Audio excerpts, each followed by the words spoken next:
reflexão diária do Evangelho.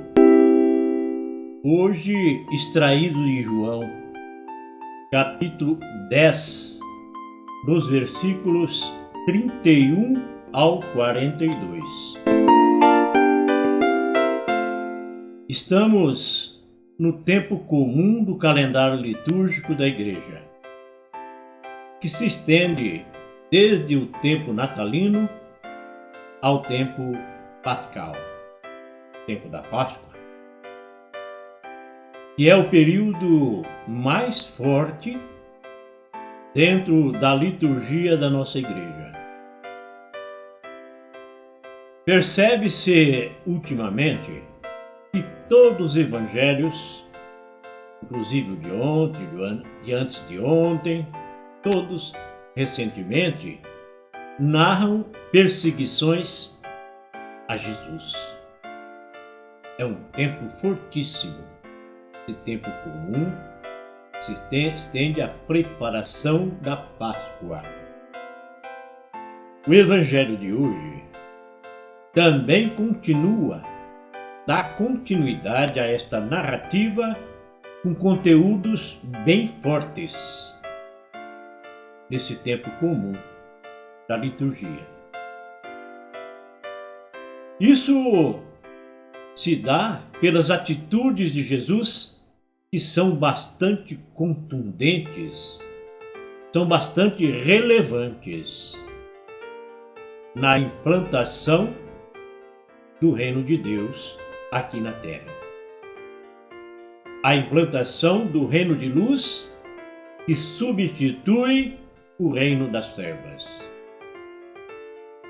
E isto, logicamente, mexe muito na ferida do diabo, do inimigo número 1 de Deus. E também nosso inimigo número 1. Então o que acontece? Mexendo na ferida do demônio, o maligno então percebe que a ação de Jesus, o objetivo de Jesus, é exterminar o reino das trevas. Assim continua a dificuldade de Jesus na implantação do projeto de Deus.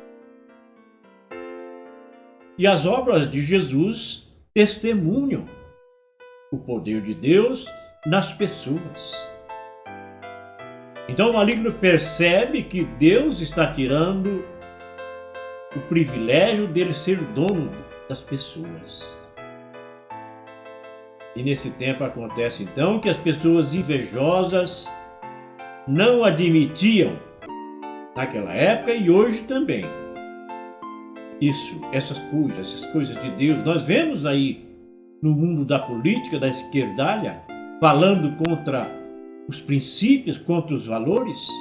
Eles não admitem, alegando que Jesus blasfemava naquela época. Aquele povo, o mesmo povinho da política de contra, também dizia que Jesus blasfemava, dizendo ser, porque ele dizia que era o enviado de Deus.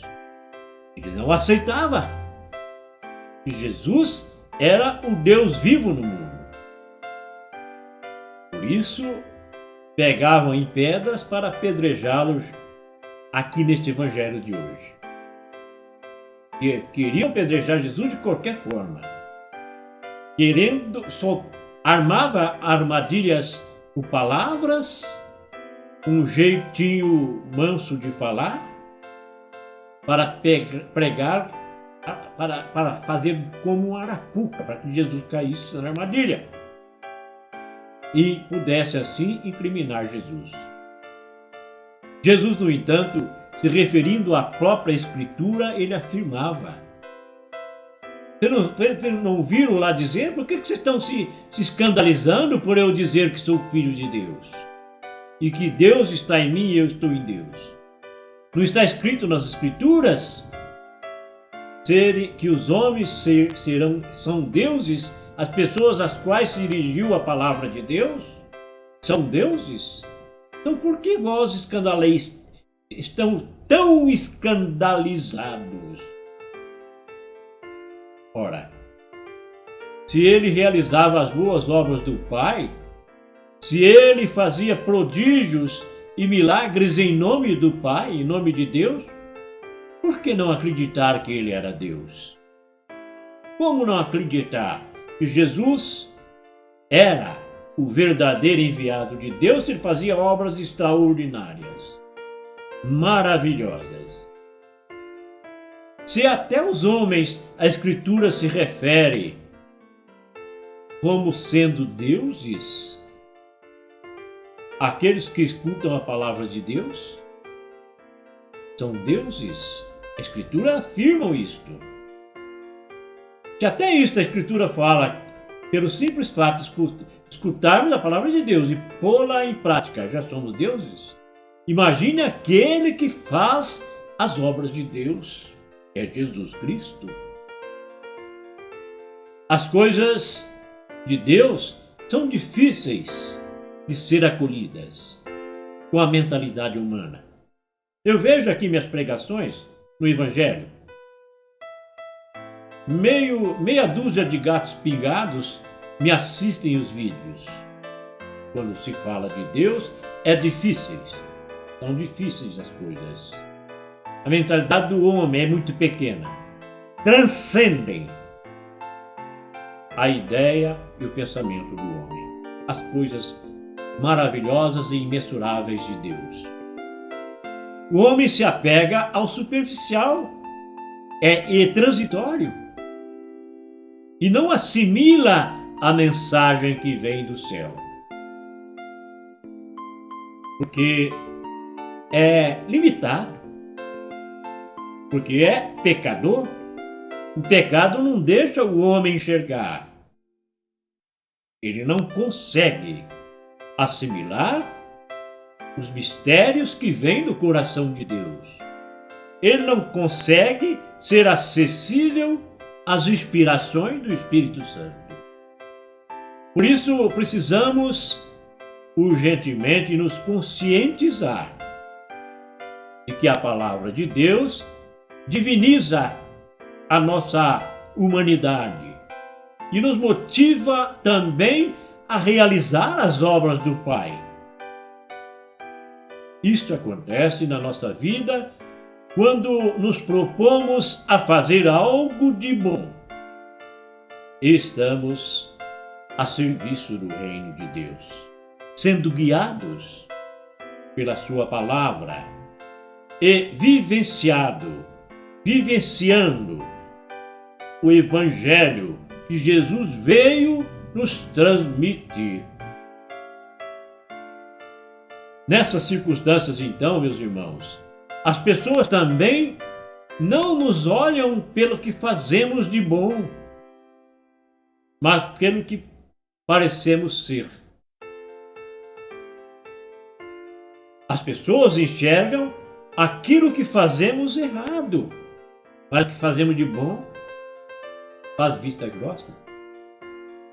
Não percebem e nem falam.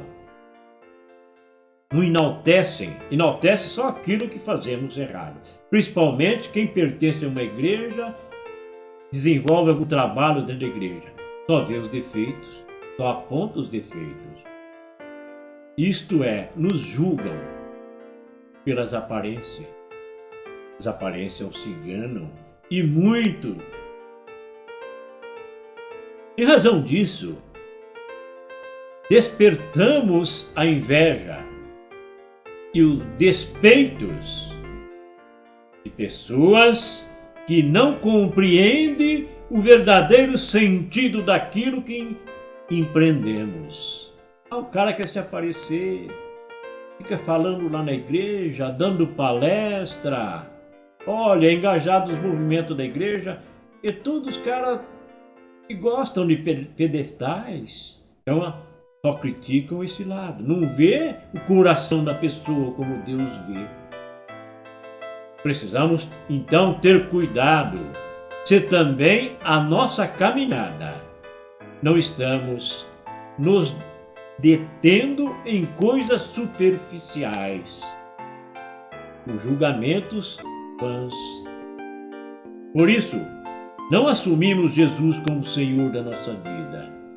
Quando nós seguramos apenas o artificial,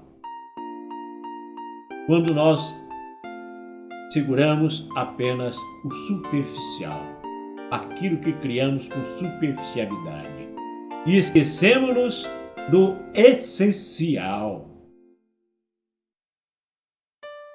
E ficamos parados no superficial. Então, perdemos o foco de que Jesus veio na terra nos salvar e nos trazer a vida nova. Por isso, continuamos na mesmice, porque não caímos na real para mudar, transformar, viver uma vida nova. Entretanto, aqueles que acreditam, aqueles que assumem Jesus Cristo como o enviado, que creem friamente, positivamente, que Jesus é o Filho de Deus, têm a sua vida transformada. Você sabia que Deus quer ver em nós a refletida imagem do seu Filho Jesus? Um imenso abraço fraterno a todos.